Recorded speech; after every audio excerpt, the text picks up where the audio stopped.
Mga kapuso, SITG nga magatutok sa investigasyon sa pagkalumos ni Staff Sergeant Michael Gatinao gintukod sa Guimaras Police Provincial Office apisar nga una na naistablisar nga aksidente ang natabo. Ini ang gintutukan ni John Sala.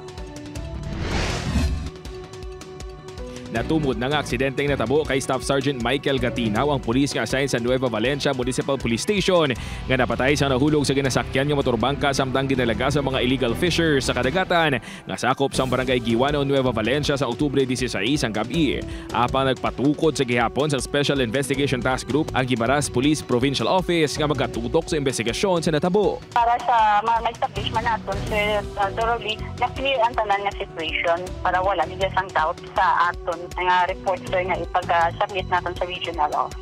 Pagklaro ni Superio, wala nila gina-question ang unang resulta sa investigasyon apang luyag lang ang maklaruan sa matudtuod nga natabo. Wala man ginadula sang GPPO ang posibilidad sang foul play. Counter-check man natin, sir, kung how through nga may mga makita kita bala, sir, ng mga dapat natin itanawon ng mga situations bala, sir. Ma-make sure gid natin, sir, nga ma-prove nga aksidente ang natabo. Sa karon padayon pa ang ginaayam sang GPPO ang mga illegal fishers nga kuntani iga-operate sang grupo ng Gatinao para sa mga nagakaigo nga kaso batok sa ila. John Sala, 1 Western Visayas.